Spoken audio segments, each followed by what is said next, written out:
Assalamualaikum warahmatullahi wabarakatuh. Pada pertemuan maba akuntansi dasar pada pertemuan pertama kali ini, saya akan sedikit menjelaskan tentang ruang lingkup akuntansi.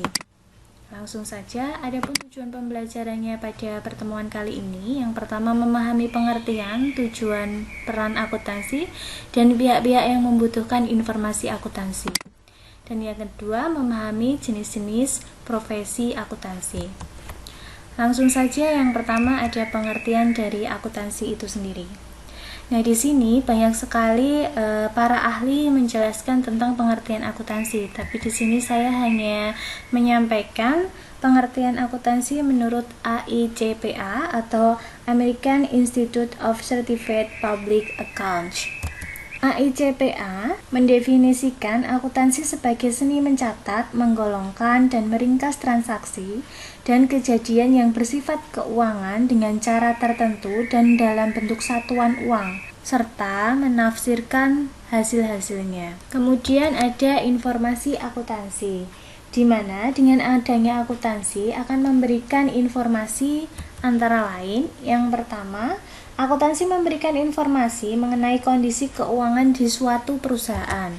Yang kedua, dengan adanya akuntansi dapat diketahui besar kecilnya keuntungan yang diperoleh sebuah perusahaan. Yang ketiga, akuntansi memberikan informasi tentang besarnya pajak yang harus dibayar oleh sebuah perusahaan kepada pemerintah. Dan yang keempat, akuntansi memberikan informasi tentang kelangsungan sebuah perusahaan yang akan mempengaruhi investasi terhadap perusahaan tersebut. Dan yang terakhir, akuntansi memberikan informasi yang berguna untuk mengambil keputusan yang tepat untuk kelangsungan suatu perusahaan.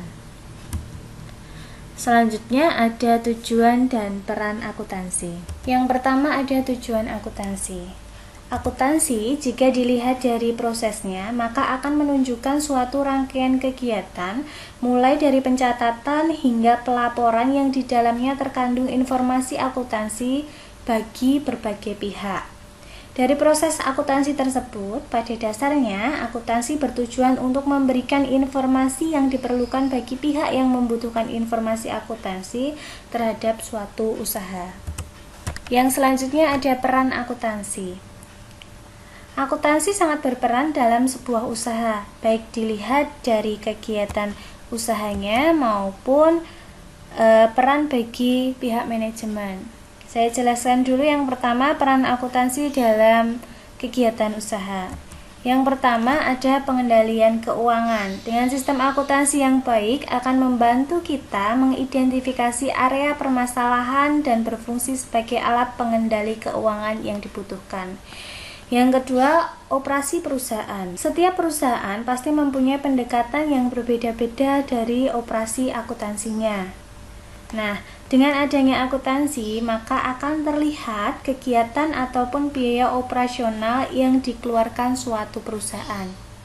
Yang ketiga, ada pelaporan. Dengan laporan-laporan yang akurat, maka akan mengantisipasi keadaan perusahaan dan dapat mengidentifikasi masalah-masalah yang muncul dan harus dihadapi oleh perusahaan.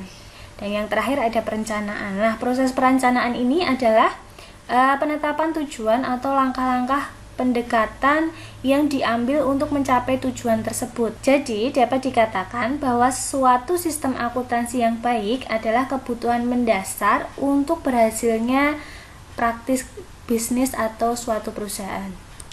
Selanjutnya, bagi pihak manajemen. Yang pertama ada melindungi harta perusahaan. Laporan yang dihasilkan oleh sistem akuntansi tentu mencakup segala hal yang terkait aktiva atau harta atau kekayaan perusahaan, termasuk penyusutan, penambahan maupun pengurangan harta perusahaan, baik yang berbentuk inventaris, hak berwujud seperti halnya transportasi dan gedung perusahaan, maupun hak tidak berwujud seperti merek dagang. Harta atau kekayaan perusahaan tersebut dapat saja berkurang ketika ada pihak lain yang menggunakan merek dagang perusahaan secara ilegal. Nah, jika itu terjadi, maka perusahaan mengalami kerugian karena tidak menerima franchise dari pengguna merek tersebut. Yang kedua ada penyusunan rencana kegiatan perusahaan di masa yang akan datang. Adanya laporan keuangan yang dihasilkan melalui proses akuntansi akan bisa dijadikan ukuran terhadap rencana kegiatan perusahaan di masa yang akan datang. Nah, evaluasi laporan tersebut akan membantu manajemen untuk memperbaiki strategi dan perencanaan untuk masa yang akan datang. Dan yang ketiga, pengukuran penghasilan perusahaan dalam kurun waktu tertentu. Laporan keuangan tentu menjadi tolak ukur dari perolehan penghasilan perusahaan dari waktu ke waktu. Dan yang keempat, pengawasan kegiatan perusahaan. Maksudnya di sini adalah dengan mengetahui kondisi perusahaan yang sebenarnya lewat laporan tersebut, tentu akan sangat membantu pihak manajemen dalam memperbaiki dan menormalkan kembali aktivitas kegiatannya. Selanjutnya ada pihak-pihak yang membutuhkan informasi akuntansi. Yang pertama ada investor dan calon investor. Investor merupakan orang atau badan yang menanamkan modalnya pada sebuah perusahaan. Nah, baik investor maupun calon investor menggunakan informasi akuntansi yang berupa laporan keuangan tersebut sebagai dasar penentuan pilihan yang menguntungkan dalam melakukan investasi. Yang kedua, pemilik dan calon pemilik. Bagi pemilik, informasi akuntansi yang berupa laporan keuangan akan berfungsi sebagai alat penilaian atas hasil yang telah dicapai oleh pimpinan perusahaan atau sebagai dasar penentuan taksiran keuntungan yang akan diterima di masa yang akan datang serta taksiran perkembangan harga saham yang dimilikinya. Nah, bagi calon pemilik, informasi akuntansi digunakan sebagai tolak ukur tingkat keuntungan yang akan diperoleh jika ia membeli saham perusahaan tersebut. Yang ketiga ada kreditor dan calon kreditor. Kreditor sendiri adalah pihak yang memberikan pinjaman atau kredit kepada perusahaan dalam bentuk uang atau barang agar perusahaan tersebut dapat terus melangsungkan usahanya. Nah, laporan keuangan tersebut akan menjadi pertimbangan dan keputusan dalam memberikan kredit. Dengan menganalisis laporan keuangan dari suatu perusahaan, maka dapat diketahui apakah perusahaan yang bersangkutan dapat mengembalikan pinjaman pada saat jatuh tempo atau tidak. Selain itu, laporan keuangan juga dapat diketahui apakah pinjaman yang diberikan cukup untuk mendapatkan jaminan atau tidak. Yang keempat ada manajemen atau sering disebut dengan pimpinan perusahaan. Manajemen memiliki tanggung jawab atas kelangsungan hidup perusahaan. Nah, fungsi laporan keuangan bagi pihak manajemen antara lain yang pertama, bukti pertanggungjawaban kepada pemilik perusahaan. Yang kedua, alat penilaian atas pelaksanaan operasi perusahaan, baik secara keseluruhan bagi bagian maupun individu yang diberikan wewenang dan tanggung jawab. Dan yang ketiga, sebagai alat untuk mengukur tingkat biaya kegiatan usaha yang dilakukan oleh perusahaan. Dan yang terakhir, sebagai alat pertimbangan pembuatan pertimbangan-pertimbangan dalam penetapan rencana kegiatan perusahaan yang akan datang. Selanjutnya ada karyawan dan calon karyawan. Karyawan berkepentingan untuk mengetahui profitabilitas dan stabilitas perusahaan di mana mereka bekerja karena kelangsungan hidupnya sangat bergantung pada kondisi perusahaan tersebut, termasuk pula jaminan hidup setelah mereka pensiun. Dan yang terakhir ada pemerintah. Nah, salah satu sumber pendapatan pemerintah adalah dari sektor pajak. Nah, perusahaan merupakan salah satu wajib pajak.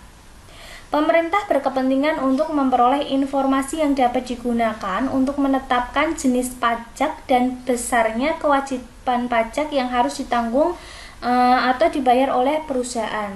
Selain itu, informasi akuntansi juga berguna untuk mengawasi ketaatan perusahaan terhadap peraturan-peraturan yang ditetapkan tentang pemberian upah minimum regional atau UMR kepada pegawainya. Selanjutnya ada bidang spesialisasi akuntansi. Nah, di sini yang pertama ada akuntansi pemerintahan. Akuntansi pemerintahan adalah bidang akuntansi yang kegiatannya berhubungan dengan masalah pemeriksaan keuangan negara atau sering disebut dengan istilah administrasi keuangan negara. Nah, akuntansi pemerintahan ini secara umum berguna untuk mencatat pengeluaran dan pemasukan kas negara. Selanjutnya ada akuntansi perpajakan. Akuntansi perpajakan merupakan bidang akuntansi yang berhubungan dengan penentuan objek pajak yang menjadi tanggungan perusahaan serta perhitungannya. Kemudian akuntansi anggaran. Bidang kegiatan akuntansi anggaran ini berhubungan dengan pengumpulan dan pengolahan data operasi keuangan yang sudah terjadi serta taksiran kemungkinan yang akan terjadi untuk kepentingan penetapan rencana operasi keuangan perusahaan atau sering disebut dengan anggaran dalam periode tertentu. Selanjutnya ada akuntansi keuangan. Akuntansi keuangan ini disebut juga dengan akuntansi umum. Prinsip yang digunakan dalam akuntansi keuangan adalah persamaan dasar akuntansi, yaitu aktiva sama dengan kewajiban ditambah modal. Akuntansi keuangan ini bertujuan untuk menyediakan laporan keuangan untuk kepentingan pihak intern perusahaan atau manajemen dan pihak ekstern seperti bank, investor, kreditor, pemerintah, dan masyarakat umum. Kemudian ada akuntansi biaya. Nah, akuntansi biaya ini merupakan bidang khusus akuntansi yang mencatat, menghitung, menganalisis, mengawasi, dan melaporkan kepada manajemen persoalan-persoalan yang berhubungan dengan biaya dan produksi. Tujuan dari akuntansi biaya ini adalah menyediakan informasi biaya untuk kepentingan intern perusahaan atau manajemen. Adapun informasi tersebut antara lain informasi harga pokok produk yang diperlukan untuk menentukan harga jual dan penyusunan laporan keuangan serta memberikan informasi kepada manajemen mengenai produk mana yang memberi keuntungan. Nah, ada 3 pendekatan di akuntansi biaya ini yang akan kalian pelajari nanti di kelas 12 tentang akuntansi perusahaan manufaktur. Selanjutnya ada akuntansi manajemen. Akuntansi manajemen sebagai suatu sistem pengolahan informasi akuntansi dimaksudkan sebagai suatu proses pengolahan informasi untuk memenuhi kebutuhan manajemen dalam melaksanakan fungsi perencanaan, koordinasi, dan pengendalian organisasi. Tujuan dari kegiatan akuntansi manajemen adalah menyediakan data yang diperlukan bagi manajemen dalam menjalankan kegiatannya sehari-hari. Kemudian yang terakhir ada auditing atau pemeriksaan laporan keuangan. Auditing sendiri merupakan bidang akuntansi yang berhubungan dengan pemeriksaan kewajaran pencatatan dan pelaporan keuangan yang disusun dan dipublikasikan oleh manajemen perusahaan. Di mana jenis-jenis audit dapat dibedakan menjadi berbagai macam. Antara lain yang pertama berdasarkan luas pemeriksaannya, ada pemeriksaan umum atau general audit, dan yang kedua ada pemeriksaan khusus atau special audit. Kemudian berdasarkan jenis pemeriksaannya ada audit operasional, ada pemeriksaan ketaatan, ada pemeriksaan internal, dan yang terakhir audit komputer. Selanjutnya etika profesi akuntansi. Etika profesi akuntansi sendiri adalah suatu ilmu yang membahas perilaku perbuatan baik dan buruk manusia sejauh yang dapat dipahami oleh pikiran manusia terhadap pekerjaan yang membutuhkan pelatihan dan penguasaan terhadap suatu pengetahuan khususnya sebagai akuntan. Nah, prinsip etika yang tercantum dalam Kode Etik Akuntan Indonesia antara lain ada tanggung jawab profesi, kepentingan publik, integritas, objektivitas, kompetensi dan kehati-hatian profesional, kerahasiaan, perilaku profesional, dan standar teknis. Ini nanti kalian pelajari lebih mendalam di mapel etika profesi. Selanjutnya ada jabatan dalam bidang akuntansi. Yang pertama ada akuntan intern. Akuntan intern ini disebut juga dengan akuntan perusahaan atau akuntan manajemen. Tugas mereka adalah menyusun sistem akuntansi, menyusun laporan keuangan kepada pihak-pihak ekstern, menyusun laporan keuangan kepada pimpinan perusahaan, menyusun anggaran, penanganan masalah perpajakan, dan pemeriksaan intern. Yang kedua ada akuntan publik. Akuntan publik atau juga dikenal dengan akuntan eksternal adalah akuntan independen yang memberikan jasa-jasanya atas dasar pembayaran tertentu. Mereka bekerja bebas dan umumnya mendirikan suatu kantor akuntan. Yang ketiga ada akuntan pemerintah. Akuntan pemerintah adalah akuntan yang bekerja pada lembaga-lembaga pemerintahan seperti perusahaan negara, bank-bank pemerintah, Direktorat Jenderal Pajak, dan Direktorat Jenderal Pengawasan Keuangan Negara. Dan yang terakhir ada akuntan pendidik. Akuntan pendidik adalah akuntan yang bertugas dalam pendidikan akuntansi, melakukan penelitian dan pengembangan akuntansi, mengajar, dan menyusun kurikulum pendidikan akuntansi di perguruan tinggi.